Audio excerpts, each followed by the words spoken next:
Another kill para sa mga Orca. Fasi, Sanford yang invasi. Benar-benar dimakan, digrogotin satu persatu. 11 that we got to see Prime Echo. But at this point, 2,000 gold lead, it's safe to say that they are comfortably in the lead. And you know what happens when Echo are in the lead usually. It's very hard to take it off of them. We'll see, we'll see. I mean, right now, both these teams, they're going to look for a little bit more. Echo already has the upper hand in this neutral objective. A better setup as well. Saken, it's not it. Not yet. Oh, JP goes in. Clear Divine Judgment, good disengage. Super Vin gets him out, but he's going to pay with his life. Zyda's the one who picks up the kill. Outplayed, not given the kill here, but Echo, they still utilize this to completely bully Saken in lane. You can expect the entirety of the shield turret being taken out by Outplayed. And this is an automatic 3,000 gold lead right now as Sanji opens up that real-world manipulation. He's actually forced to use that Cult Altar as well, so another resource just stripped away from Bigatron Alpha here in the first 5 minutes of the game. Can you imagine with all this happening, it's only been 5 minutes in the game.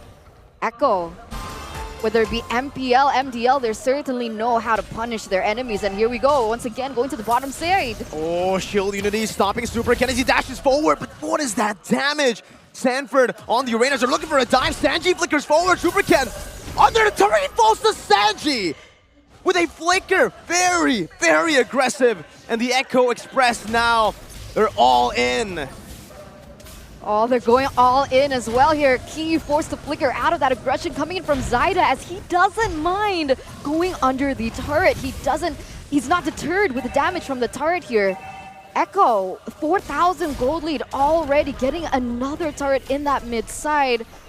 It's not something that we're used to seeing from Bigatron. Super Ken, 2 levels, 3 levels below Zyda right now. Certainly isn't a good game, but that's just it, right? Sanford 2v1ing Saken, the main damage dealer, dealing 0 to little damage. How are they supposed to play around this? I mean, at this point, Echo have completely just, forced Bigatron Alpha into a corner, right? It's just Echo doing everything on the map. You don't see any sort of counter play for Bigatron Alpha. They're not even able to contest for anything, even their own orange buff. Heck, Super Ken, I think he's only gotten 1 orange buff this entire game, and that's the one previously from this one. Zyda was able to steal it away with the Retribution, and it's perfectly timed for the turtle that's coming up. Sanford eats a few turret shots, but it's all good. Zyda picks up the turtle for free again. And Echo are just rolling through Bigatron Alpha. Dude, no way. Saken just picked up the Blade of Despair. He's so far behind. Outplayed. Brody already picked up the Malefic Roar in comparison. So you can already see the difference in damage coming in from both of... Oh, wait a minute, JP! Flicker Divine Judgment onto Chorizo, but it's a good pull into the Bennett's Rage. Now the Call Altar saves them, and they find a kill. Super Fit in the back! Finds 3 members, and now Saken is on a roll! They pick up a triple kill out of nowhere, and Bigatron Alpha, somehow, some way, they found an opening in the game. The venue roars. They're so happy to see this really come to this point. Like you mentioned, with 4 members taken down from Echo, now that's the beauty of the composition that Bigatron Alpha brought to the table. They have so much CC, they have so much potential and resources that they can utilize in these team fights to outplay Echo in these circumstances. And taking a look at the items here, this is what I was so concerned about. With Brody already picking up the Heptases and the Malefic Roar, that's already enough damage. Meanwhile, the Beatrix just picked up that Blade of Despair, Mirko. We mentioned this earlier. We said maybe this is going to be a late power spike for the Beatrix, you know, 7th minute BOD, but then they just got a triple kill. So it kind of equalizes everything that Outplayed has been doing. You know, all the gold lead that he had, now it's only down to 10 Eterna. And Saken, he's in the same level as Outplayed. Even Super Ken has been given enough time and resources to catch up by a bit. But Zyda is still very much in a comfortable position, 2 levels ahead. It's going to be 3 after he clears this mini wave up. That's not good at all here coming in from the rotations. But like you mentioned, there is still a possibility for Bigatron Alpha to come back. And so now Echo, they're put in a position, they're given the question, how are you going to be able to close this as soon as possible? Because with the laning phase already done and dusted, these teams, they're going to clump up as 5. And in this 5v5 kind of situation, I feel like the composition for Bigatron Alpha works a little bit better. And now we'll see exactly how this is going to work out, because 8 minutes in, 9 minutes in, you can see that Echo, they're already starting the Lord. You can see the positioning coming in from Sorizo. Even if he doesn't land his skill shots, there's always Key, there's always Supervin as well. So they also need to be aware of where Supervin is in these particular team fights. Oh, Casino by JP. He's looking for Super Ken. Sanford spots Super Ken right now. JP has the flicker. Not going to be able to go in just yet. He's holding on to it, but Super Vin jumps in. Now finds the Tyrant's Rage on the JP. Now it's an all-out fight as Sorizo was able to pull outplayed, but he's able to flicker back out. Lord taking very low right now, and it's Saida who secures the tournament memory! Into the back by outplayed, and he wreaks havoc upon the robots. Sorizo running for his dear life, and Echo, they're able to secure another massive neutral objective. And a 2-for-1 trade in terms of the teams.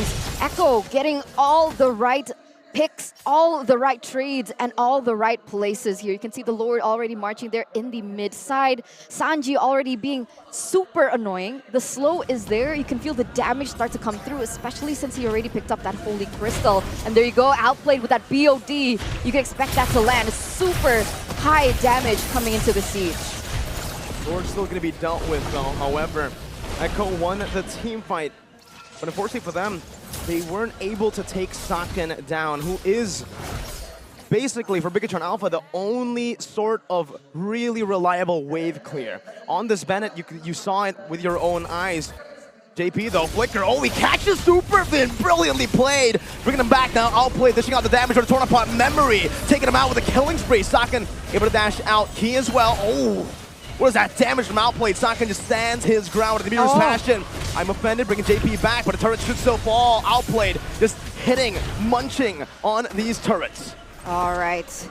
No casualties from the side of Echo, but Supervin had to go out because of that engage. But here we see start of a silver lining coming in from Bigatron Alpha, right? As this game progresses, like we mentioned, things are getting a little bit more equal. You can see here Saken on the gold earned leaderboard really catching up to Outplayed. I think there's 1,000 difference, but now Saken already picked up the Malefic Roar. So in these team fights, when they're expecting Saken to deal the damage, he definitely can, but they need to be able to protect him long enough, which he was able to do previously. But with this dive, look at this cut. Sanford brought back JP. No flicker this time, so Bigatron Alpha still can escape. But you want to finish your point? yeah, I was worried about the dive, right? Because that's what Echo has. They have Zaida to dive into the backline. They have JP to go for that ultimate on to Saken. And with these kinds of distractions happening and with so many things that Saken really needs to avoid, it's a little bit more difficult for Bigatron Alpha. I agree. I think for Bigatron Alpha, it really relies on how Saken is able to play out in these team fights, right? Because it feels like it is still a front-to-back composition, heavily prioritizing Saken. You have a few die members from Super Ken, but they're just there to act as a distraction or just to take out Sanji. Supervin now caught all alone, isolated from the team, taken out even without anything. Flicker, I'm offended, and Tyrant's Rage coming down with a Bennett's Rage. Drop down upon Echo. Now Outplayed is going to be shut down in the back. Sorizo out of nowhere picks up a double. Now stunning JP up. Saken clearing out the waves. 2 members down for Echo as the Lord, this time in hands, spawns in. Oh no! 4 members still alive and well for the side of Bigatron Alpha. The lead that Echo have built from that early game now is going to be tested here in the 13th minute of the game. You can see, oh, Sorizo goes in with I'm offended. He's still able to get out though, but this is the Lord Dance that severely favors Bigatron Alpha here. Outplayed is respawning though. Supervin as well. Now with Sanji and Outplayed back, Bigatron Alpha, that window has closed to go for the Lord. Echo will go back. They have a slow push down below as well. I'm offended with the Bennett's Rage combo down. JP almost losing immortality. Is able to dash away, but the real world manipulation has been used. Shielding it now, jumping on the Sorizo. Is still able to escape for a bit, but they're looking to hunt him down. Slowed once again. Sorizo gets out. Echo, they've committed 2 ultimates. Tortoises, Poissons, and the RWM. Bigatron, they've committed 1 now. I think it's worth it. I think it's worth it, right? They're able to buy some time for their team. They were able to zone the members of Bigatron Alpha away. And even if they committed and they at least get a pick onto the side of Bigatron Alpha, the Super can really want to go for a 50-50. He's still a level below Zyda right now. So I don't know how far Bigatron Alpha are willing to contest. I think they need to buy some time for Super Ken in particular to catch just a little bit up before they go for a 50-50. I'm wondering why they still want to commit onto this. Why not look for something else on the other side of the map?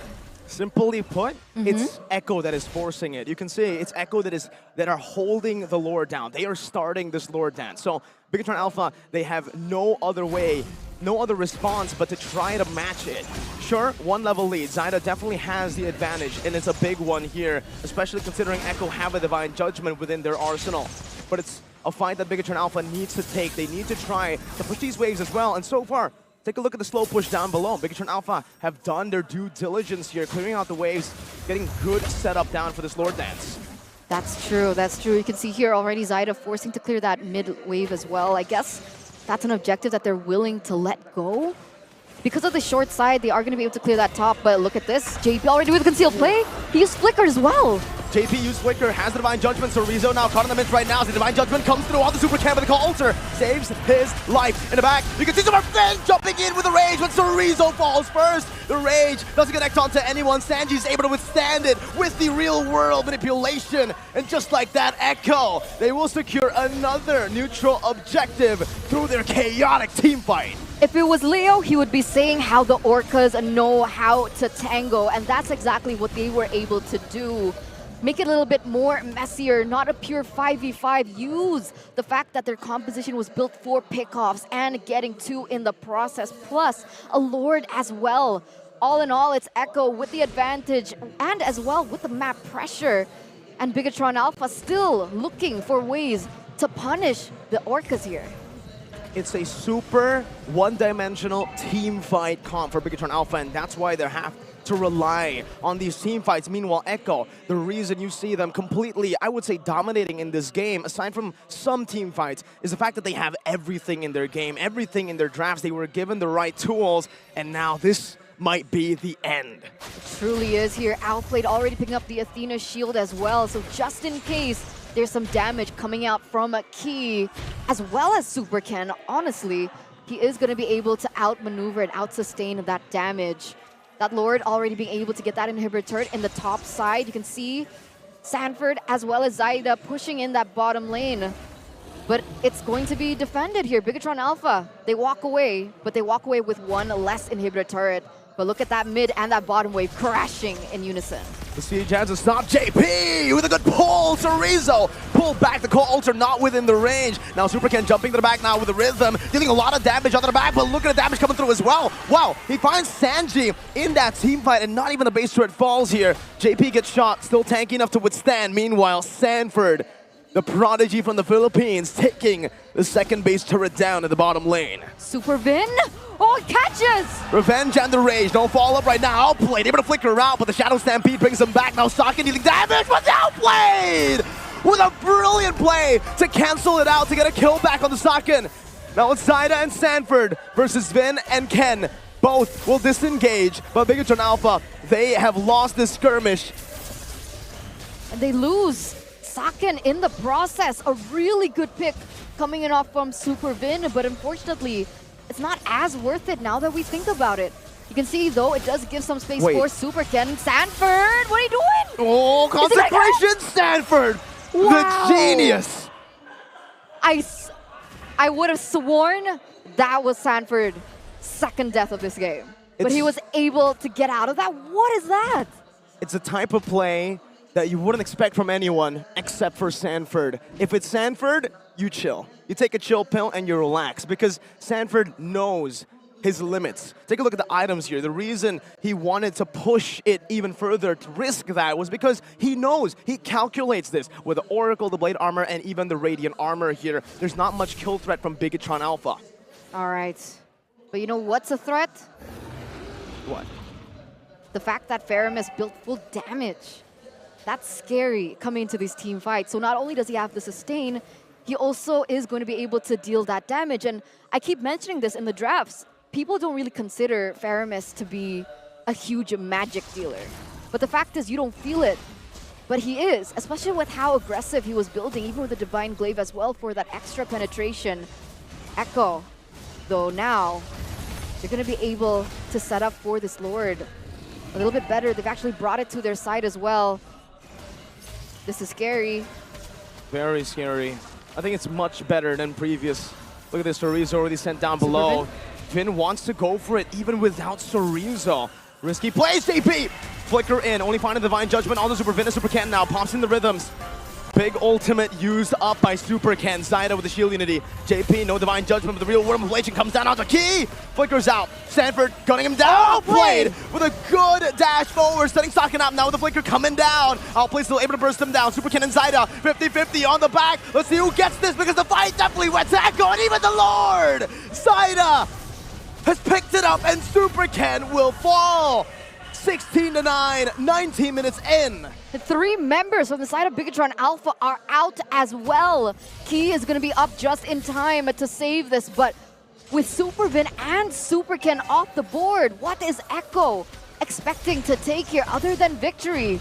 That top lane is going to be crashing, that mid as well, that bottom is going to in favor of Echo because of the lack of the inhibitor turret. Echo, once again, what amazing plays happening, and look at this. Even with the Venice Rage, the RWM from Sanji was perfect. Outplay now bursting Sorizo down, the base wide open, and Echo, they'll take game number 1. What an amazing start to the series by the Orcas. Even without Yaoi, they're proving that they have what it takes. Not even sweating, just a bit. From that early game to that mid game, up until the very end, and it felt like Bigatron, they were drowning in the rhythm that was made by Echo. They got hit by the Echo Express that was going full throttle. Bigatron Alpha, the Red Robots, will have to adjust a lot in their draft and in the way they play, because I think they were expecting a different Echo. They were expecting one with Yaoi, perhaps. This is JP's time. It truly is. Because I have to send someone the ID of my game.